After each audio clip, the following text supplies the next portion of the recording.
Hi, lovelies. Welcome back to Melanated Crowns. I am Queen Lovely. Be sure to hit the thumbs up, down, thumbs down, whatever is good for you. Make sure you leave a comment. And if you like what you hear and you're new here, please subscribe, join the Melanated Crowns community, and turn that notification bell on so you know when I post more videos such as this. So this is episode 4, season 9, Basketball Wives review. So I'm not going to go in order. I'm just going to talk about the things that stuck out to me. And I'm going to start with this conversation OG had. OG reveals this week on this episode that she had a situation with a teacher where a teacher basically said some disparaging things about her because she was Black. And she spoke about how when that happens to you at such a young age and you find yourself in similar, not the same, but similar situations, it can be a trigger for you. And she's 100% correct. We know that. We all have things from our childhood that we subconsciously and consciously carry around with us.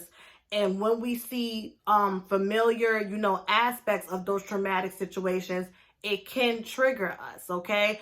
And this is my honest opinion and analysis about OG. I feel like OG's looks have always been the topic of conversation and not in a good way. I feel like, because Black women are already, people already associate Black women with masculinity, okay? And depending on your complexion, your texture of your hair, your features, all of that plays into this skill of masculinity and how people view you, especially if they're using westernized ideologies of what femininity looks like, okay? Like, for example, I may be this, a lighter skinned complected Black woman compared to OG, but I often wear my natural hair. So it could be me and it could be a woman who's darker than me.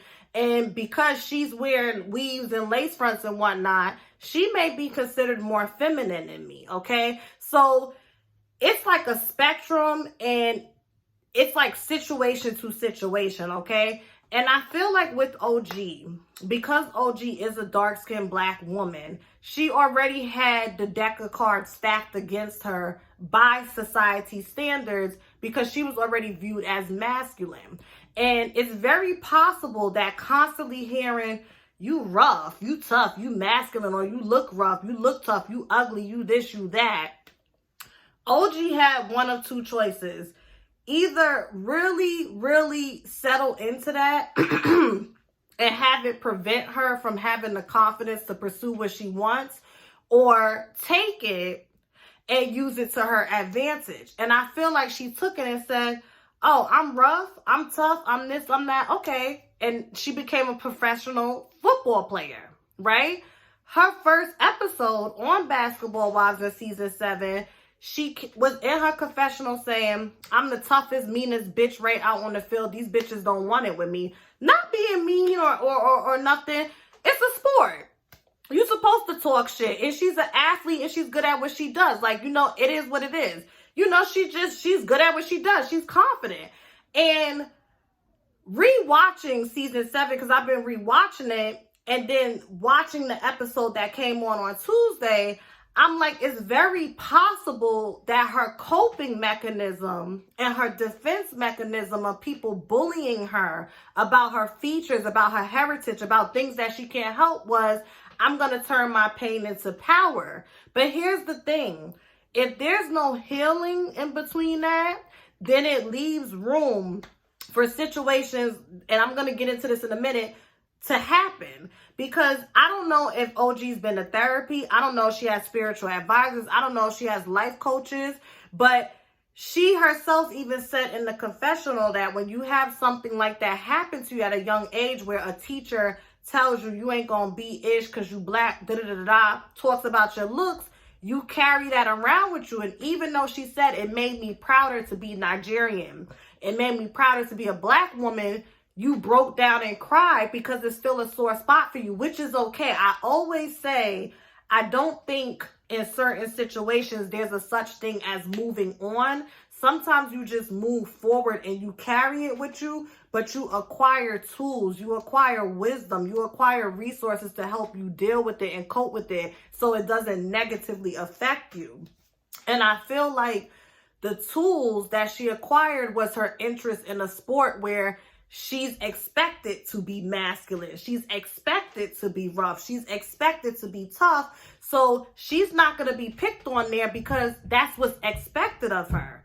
Now, fast forward, you come on this reality show called Basketball Wives, and you're entering a group of women that's the mean, pretty girls. And now all of those insecurities that you tucked away, that you thought that you dealt with, and I've done this, we've all done that. You don't acknowledge something, you tuck it away. She's playing football, so ain't nobody calling her ugly. Ain't nobody talking about how she dressed because nobody gives a fuck about that shit in that retrospect. But now you on a show where these things matter on this show, and now it's all coming back to you. It's being picked at like, oh, wow, they talking about my clothes. They're talking about my hair. They're talking about my makeup. They're talking about my boobs. The first time she met Tami Roman, it was Tami Roman, Jackie, and OG. This is Jackie's friend. So Jackie brought OG on the show. She meets Tami Roman. OG says, I feel like I'm looking in a mirror right now. Tami said, why? She said, oh, because Jackie just said, you be on your grind, you keep it real, so I feel like we're similar. So OG met a mirror in an internal aspect and a characteristic aspect. Tami went in her confessional and said, which mirror are you looking at? Basically throwing shade at her looks. So they didn't give her a chance because when Kristen met her in her confessional, she talked about her. Malaysia talked about her. Evelyn, they all talked about her looks in her confessional. So in that aspect,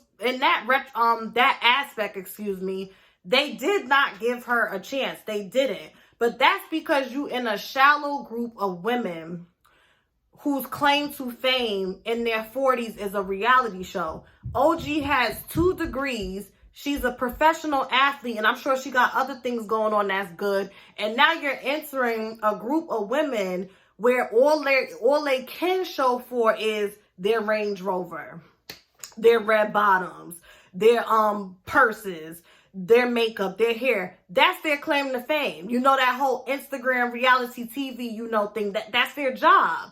And even though, to someone like me, OG is further along than them, when you are in a circle like that, even if you are accomplished, she's an accomplished Black woman. She has a man who plays professional basketball overseas, 2 degrees. She's an athlete herself. Whatever the case may be, you're human. We all want to be validated and accepted to a certain point. It could really weigh on you. It really could. So when she was saying that by them calling her ugly and picking on her because of her clothes and all of these things, it took her back to when this teacher who had a racial undertone and colorist undertone spoke to her in a disparaging way.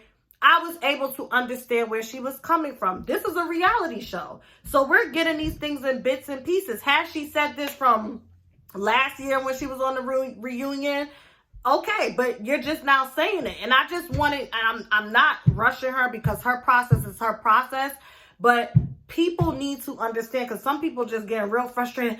I just don't get it. How are you Black? And you just don't understand. And the reality is, sweetheart, once again, our experiences shape our perspectives, which create innate biases.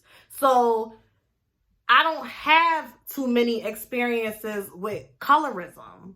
I have experiences with racism, but I don't have too many experiences with colorism. So therefore, when I'm watching the show, I may not be able to subconsciously or consciously pick up on the stuff that y'all pick up on. Once again, Evelyn, yeah, she's the one person that I could see could have had some colorist or racial undertones once she put that monkey gif up. But prior to that, once again, I don't want to get back into it because of previous behavior on previous seasons. It didn't click right away.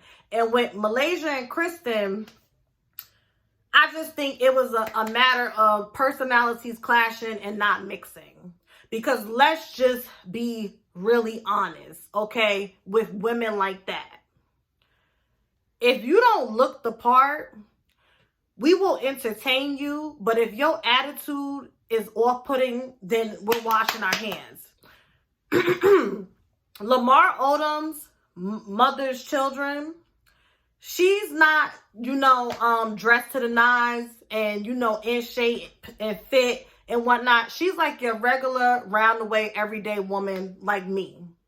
But because she's calm and she's nice, they will tolerate her, and maybe genuine friendships will form out of it. We have to remember this is a reality show. They're co-workers before they're friends, unless they have previously established relationships.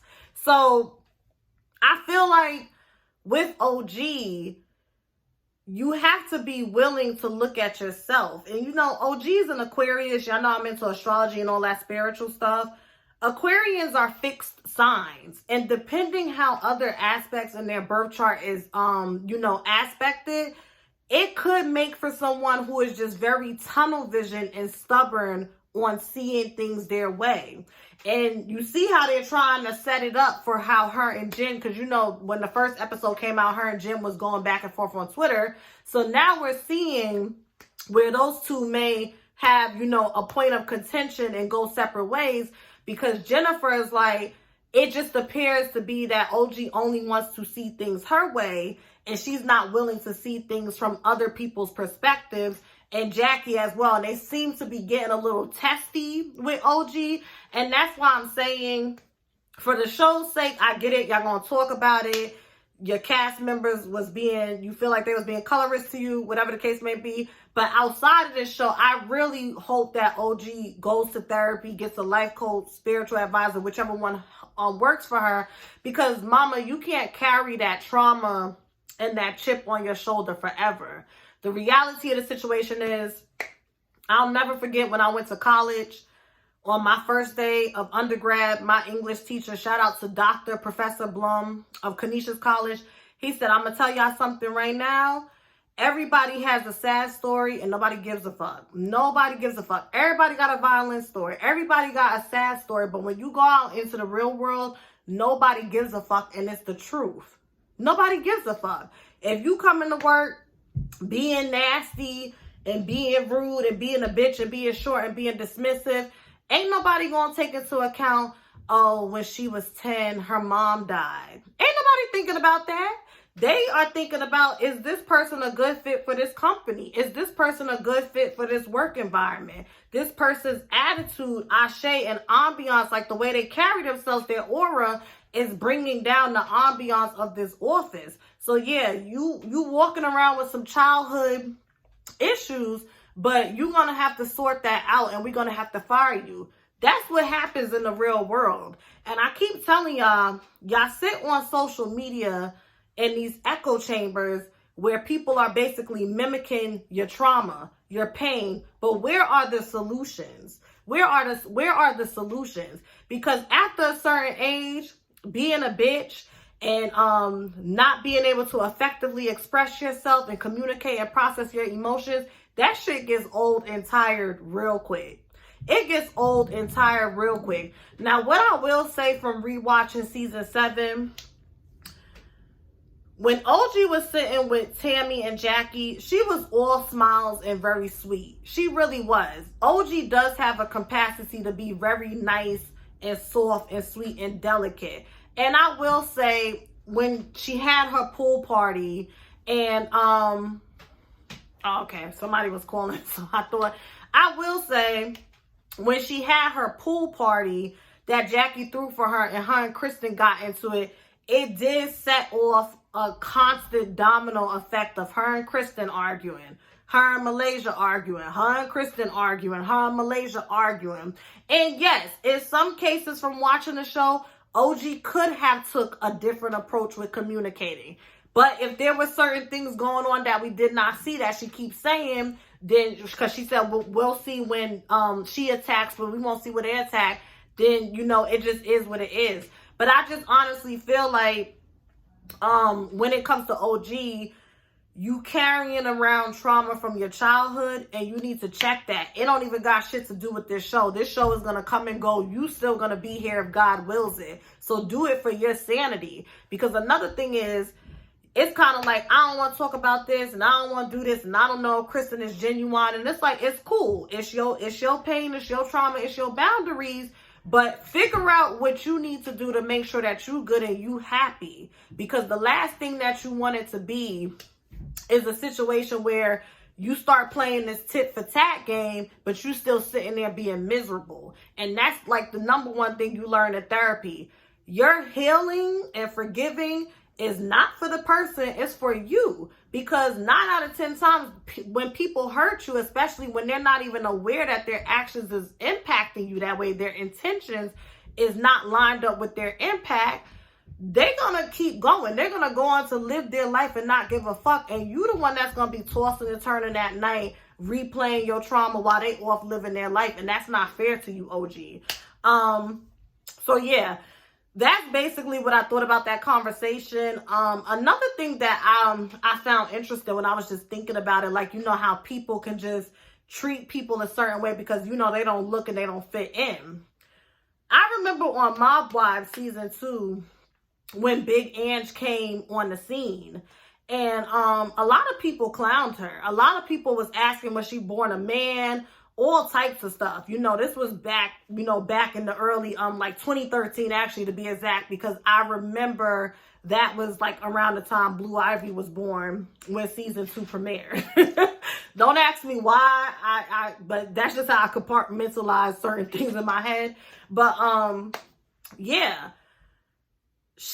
Big Ange is not the most aesthetically pleasing person, but her spirit and the way in which she is what makes her attractive, and it's what made her a fan favorite of the whole entire Mob Wives franchise. Everybody loved her. So I say that to say, OG does have moments where she was nice and sweet, but OG, your inability to kind of be flexible in this process of reconciliation is a play off of what me and other people seen when you first came on the show that made us be like, yeah, I wouldn't vibe her in real life. Because if you really are someone where it's like, me, no, it's my way, this is my perspective, it's right, you're wrong, that's a turn off. It really is a turn off. And even watching Kristen and her at the reunion in season 7, you have a problem with cutting people off. And you did that when you and Kristen was having that conversation, when I listened to the whole 55-minute unedited clip. At the end, when Kristen started bringing up her problem she had with you, you cut her off and got up and walked away and ended the conversation. So you need to look at yourself and look at the part you played and why these women don't like you. I think it's an easy cop-out to lump everybody in and say they don't like me because of my looks, my feature, and my complexion, and that makes them colorist. Evelyn, I'm going to let you have it. Fine. She was colorist towards you. But Malaysia and Kristen, you equally played a part in severing what could have been a friendship or just, you know, an acquaintanceship for filming purposes. And that's my thoughts on that. Y'all have a good night. Thank you so much for watching and listening. Make sure you hit the thumbs up, hit the thumbs down, do whatever you got to do. Comment below, keep it respectful or get blocked. And subscribe and hit that notification bell for more content like this. Bye.